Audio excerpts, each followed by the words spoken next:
bottom bracket is one of the most important parts of your bike. It's where the power from your legs gets transferred to the machine.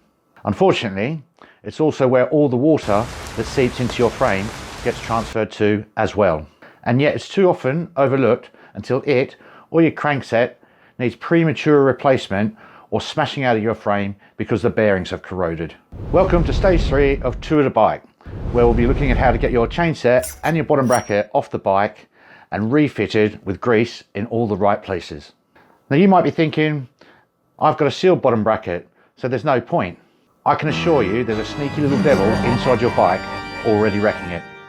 Getting some good grease around the bearings and the axle of your bottom bracket will increase the service life of both these items. Also, you don't want to have to remove it with undue force. This is comparable to using silicone in a bathroom or a kitchen. This could save your frame from permanent damage. So buckle your toe straps, let's get straight into it right now. So let's get started by loosening off the clamp bolts on the axle.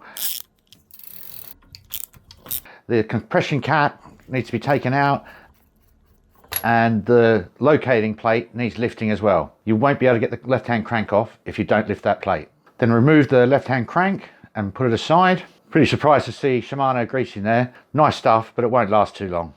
Tap the left-hand end of the axle with a mallet and pull the chain set out from the drive side. You can actually hear there is no grease on that axle. Just give it a little wiggle if it puts up a fight at the very end. Remove the BB cups from the frame. Remember that they're opposing threads, so the right-hand cup has a left-hand thread and the left-hand cup is vice versa. If you've got pressed-in cups, leave them in the bike unless the bottom bracket really needs replacing. These are a one-time wonder. You can see there isn't that much grease in there. There may as well be none. If we take a look inside the bottom bracket cup, you can see this is a mixed bag.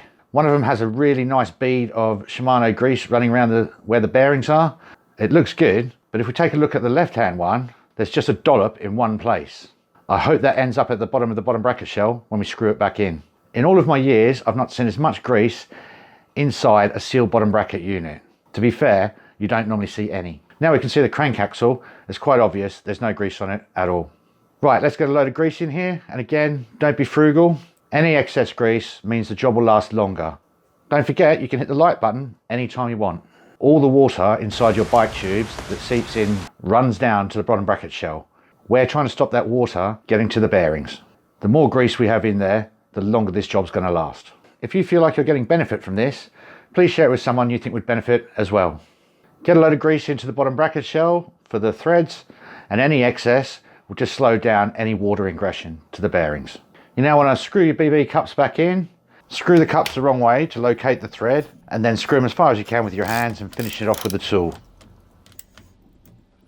The next thing you want to do is get some grease on the axle. Just smear it over the axle and on the spline where the left-hand crank will fit. Don't overdo it, because if you do, you'll end up with quite a lot of grease between the crankset and the actual bottom bracket cup itself. Now you do want some there to stop some water, but you don't want to leave too much mess to clean up afterwards. More is better than not enough.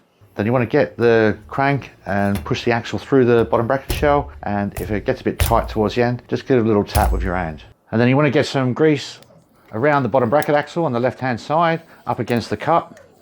Locate the left-hand crank onto the axle and slide it on, and then you want to screw back in your compression cap and keep going until it goes nice and firm with no play and still spins freely. Then you want to push down the locating pin, and if it doesn't go down, then the cranks aren't on far enough. Last of all, we're going to tighten up the clamping bolts. Now you want to do these in a sequence. The instructions say to do these to 12 or 15 Newton meters. I just do them up tight. And then you just want to wipe off any grease that's been squished out between the cranks and the bearings on both sides. If you haven't already subscribed, please do that now, and I look forward to seeing you in stage 4 of Tour de Bike. In this stage, I'll be showing you how to get grease into your hubs without fully pulling them apart.